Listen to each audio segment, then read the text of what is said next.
Hi, I'm Kelly with citruscycles.ca. This is the Blix Komfort Prima. It is a true step-through. You can see really easy to get on and off with the Shimano steps mid-drive and a very unique battery placement. As the name implies, it is a comfort-focused bike, and in this video review, I'm going to go through all the details of the bike. For the detailed specs for current pricing or to order online, head over to our website at citruscycles.ca.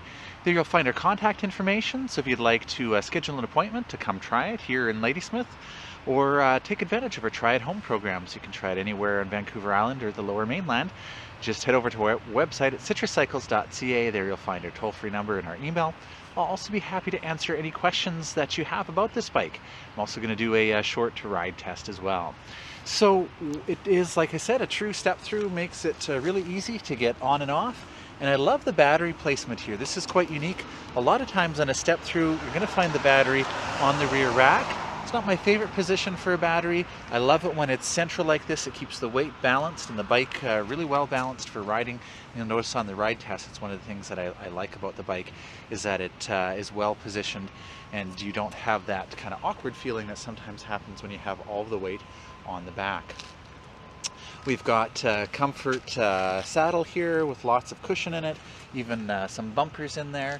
It is a standard seat post, so to add to comfort I might swap that out to a suspension seat post. Got these comfortable faux leather kind of grips here, and really they've tied everything together well with these brown accents on the tires. We do have a reflective sidewall here to keep you safe, which is great. These are Kenda tires, and they do have the Kenda's K-Shield puncture resistance. So it's really nice to have that puncture resistance to keep you safe. Speaking of keeping you safe, we do have hydraulic disc brakes. These are the Step-Thru, and these are 160 millimeter rotors, which on a bike like this makes a lot of sense.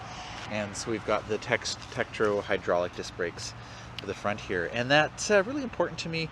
If you can get hydraulic brakes, it's better because it requires a lot less force to activate the brakes. There's a fair bit of modulation, so it makes it really easy to control the bike. There's less maintenance and less things to go wrong. The cable isn't going to stretch or break or rust, and the brakes are usually self-adjusting as well. And that's one of the neat things about this bike, is they've really put some good high quality componentry on here. So we've got the Step-Thru brakes. We actually have Shimano Dior level shifters. So it's a 9-speed. We've got the trigger shifters up front here. And you can see we've got the 9 speeds back here. And again, for the type of riding you're going to be doing with this bike, generally 9 speeds is plenty, especially since you've got the assistance from the Shimano Steps mid-drive, which we're going to talk about in a moment. But I just wanted to say, yeah, it's great to see quality like the Dior drivetrain. You'll definitely notice when riding it, the shifting is really smooth and snappy. We've got some nice Well-Go platform pedals here with pins on them to help you stay on the pedals when it's wet and rainy. You're not going to have your feet sliding off. And speaking of wet and rainy, we've got these beautiful color-matched SKS fenders. And again, it's nice to see, you know, name brand SKS makes some really great fenders. I didn't hear them rattling at all in the ride test, which is nice. And they're just perfectly matched to the bike. Also, in terms of safety, we do have a Kenda Plus front light here, which is running off of your main battery. And over here on the back, we also have a really bright rear light with a built-in reflector as well. That's mounted to the rear rack. The wiring here is running underneath the fender. I would prefer it to run through the rack, but that would be difficult with this style of rack. And so fortunately, they've actually bolted clips to hold that wiring in place. Sometimes I see double-sided tape that doesn't hold up very well to the wet. So you can see that little clip in there that's actually bolted on. So that's going to be quite safe. And again, that's running off of your main battery, so you don't have to worry about keeping your lights charged up, which is great. We've got this nice integrated rack here, again color matched, beautiful looking bike, and it's got a maximum 25 kilogram capacity, and we also have a spring-loaded clamp here as well to keep things on the bike. We've got a couple attachment points here if you wanted to add a frame lock to this bike. Avis makes a really cool cafe lock that you could add to the bike. And again, some of the higher end things like the kickstand here, you can see that the mounting points for the kickstand are actually built into the frame. And I believe this is a standard width, so if you ever did need to replace the kickstand, you can do that. But it's nice that it's situated back here. It's not going to collide with the crank arms when you move the bike. We've got a quick release on the back wheel here, and we've got a quick release up on the front as well, so it makes it really easy to do maintenance if you do need to change a flat tire. But hopefully with this puncture resistance, you're not going to really run into that problem. So let's take a look at the Shimano Steps drive. So we've got the 418 watt-hour battery here. It does require a key to remove it from the bike, but you don't need the key to put it on. For charging it, there is a charging flap here, so you can charge it on the bike if you wish. But you can also take the battery off of the frame and charge it inside. If you do that, you will notice that the charger port on the bike is much smaller than the charging port on the battery, and so the charger is going to come with a dongle, a little box that goes from the small size to the big size for the battery. You want to make sure you keep that in a safe place because that's part of an important part of the charger. And then down here, of course, we've got the Shimano Steps E6000. It's a mid-drive. Mid-drive has a number of advantages compared to a rear hub drive. One of which is that the weight is better balanced. It's centered in the bike, which is nice for handling. It also gives you the advantage of changing gears. So because the drive unit is turning the chain, when you change gears, that's going to actually affect the motor. So that helps you climb hills. With the rear hub, if you change gears, it doesn't impact on the motor at all. So if you've got hills to climb, a mid-drive is a really good way to go, because when you change gears, it's going to impact on the motor. It also tends to be very smooth and a very natural feeling because the bike is normally propelled by the chain, and so the motor is assisting you by also propelling the chain instead of the wheel, and it gives you a more natural feeling. Shimano Steps is quite smooth. It senses your torque, that is how hard you're pedaling, your cadence, that is how quickly your legs are moving, and your speed. You can see we've got a speed sensor here and a magnet on the spoke down there. So what that means is when you pedal harder, it gives you more assistance, and when you pedal lighter, it gives you less assistance.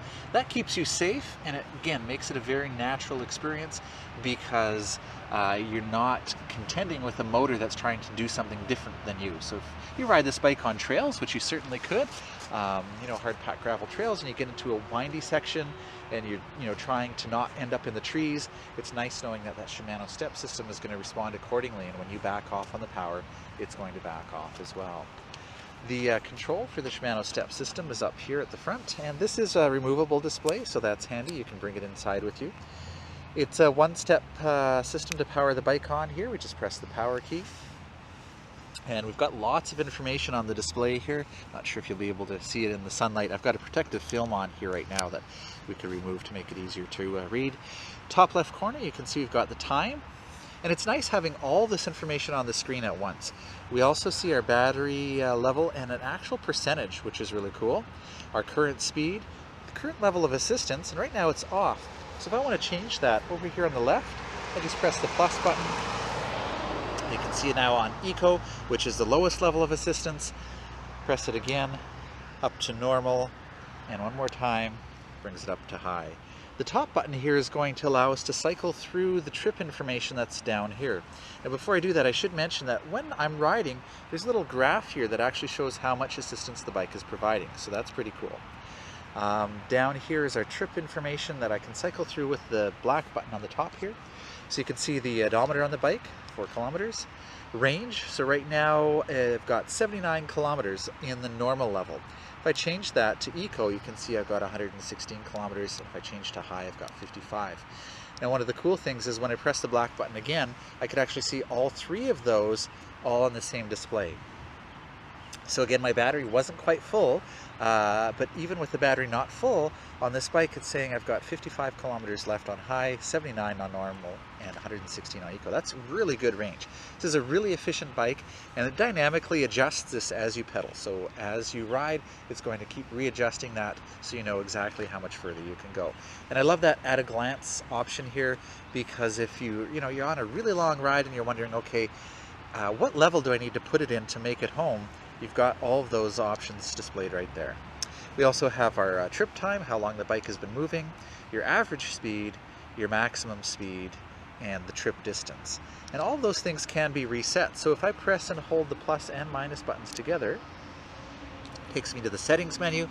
And in here I can press the black button to make a selection, so I could go to clear, and I can clear all of the data, and now it's reset. I can adjust my clock. Oh, yes. By clearing it and going to default, I set everything to the default settings. And so now you hear it beeping. First thing I do with the Shimano Steps bike is to turn the beeping off, because it drives me crazy. Perhaps you would like it, so you know you've got some audible feedback that it's received you pressing the button, but they're really tactile buttons, so it's really obvious when you pressed it. So you can set the clock, you can change the backlight, you can change the brightness, and right now I'm going to go in the beep and turn that off. That's much better. Change from kilometers to miles. You can change your language. You can change the font color. So right now I've got black and white. I can switch that to white and black. So that's kind of cool. And there's a few other adjustments that you can do in there as well. And so that's all easy to control. So that's the Shimano step system. The other button on the display here allows us to turn our light on and off. So you can see there's a little indicator there that the light is on. And those are quite bright lights.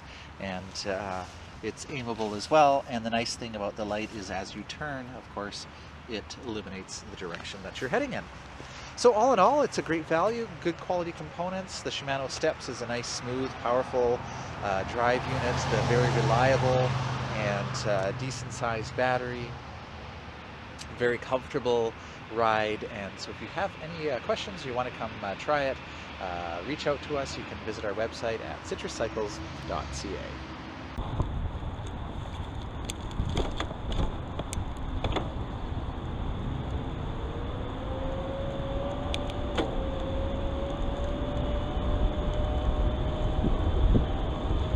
So as the name of the bike suggests, it actually is a very comfortable riding position. You're quite upright, gives you a good view of traffic. The swept back handlebars here, again, just give you more of an upright position. They don't give you as much control over the bike if you were, riding on real technical, difficult trails. But that's not really what the bike's designed for. You could certainly take it on hard packed gravel trails. These tires will handle that no problem, but it's really kind of a cruiser style in terms of the riding position. And the Shimano step system is really quite quiet, very smooth, quite responsive. If I pedal harder, I get that immediate assistance from the bike. If I ease off, it eases off as well, which is nice. Got a really big hill over here we can try. It's interesting riding with the 26-inch wheels. I definitely notice, that you do feel a little bit lower to the ground. For myself, I'm 6 feet, and I think most people would find this bike a little bit on the small side, but for anybody less than that, it's actually really nice to have those smaller wheels, feel closer to the ground. Good response from the Step-Thru hydraulic brakes here. This is quite the steep hill, and they're handling it quite well.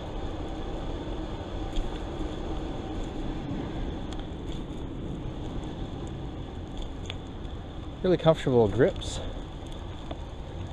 which is nice. It helps you on longer rides. Alright, I'm going to put it up into high and go into some of my easier gears here to climb the hill. And now you can hear that Shimano Steps motor when you're climbing a hill like this. So I'm in my first gear, and high, I'm maintaining 12 or 13 kilometers an hour, and this is a relatively steep hill, so it really isn't a problem climbing steep hills with this Shimano Steps mid-drive. It's a fairly light bike, especially since it does have the rigid fork that helps reduce the weight and the maintenance requirements, and so that really helps the bike climb up hills like that. No problem at all. I do like the bit of extra width on the tires, you know, should you get into gravel or something like that. And it's also nice having some degree of puncture resistance as well. Put it back onto normal. I really like having the range calculator, and definitely, again, being a light bike, you're going to get really good range on this bike.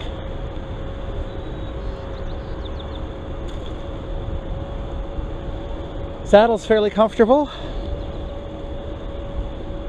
I generally, on bikes like this, if it doesn't come with a suspension seat post, or even if it does, sometimes I want to change it out to something like a thud buster or body float.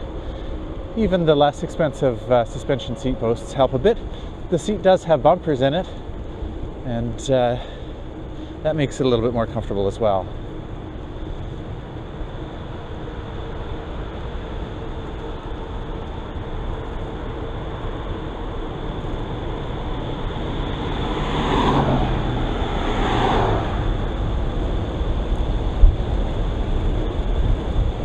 Now, I haven't detected a speed wobble at all yet with this bike.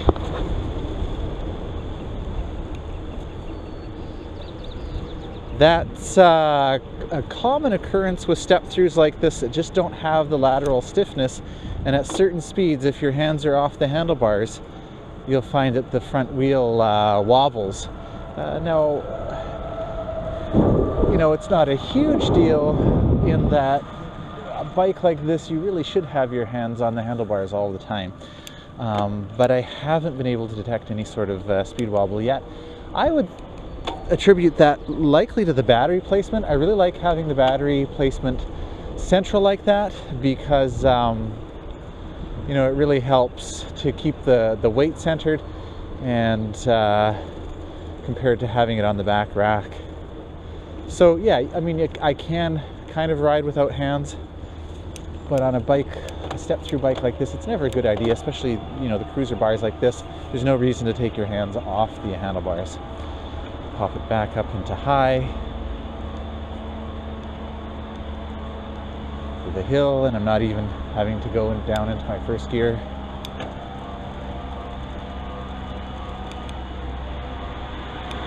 And it's nice having the Shimano Dior level group set on the 9-speed here. A lot of bikes like this tend to go with more entry-level Acera or Altus, and I definitely notice the shifting being very crispy,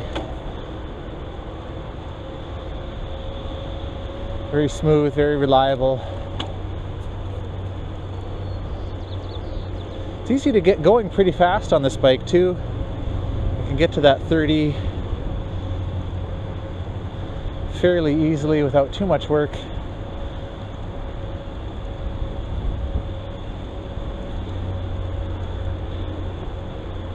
Fenders are quiet. I haven't heard them at all. In fact, this really is a very quiet bike.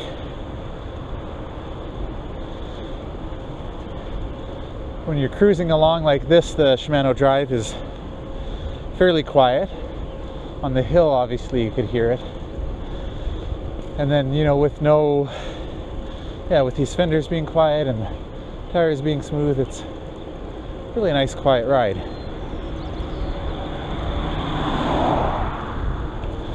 So I get over that 32, you can kind of feel it easing off the assistance.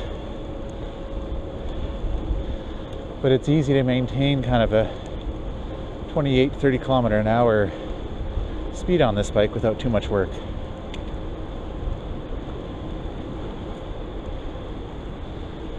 Yeah, and handling wise, I mean, I can do this without a problem. So light trails and stuff like that will be just fine.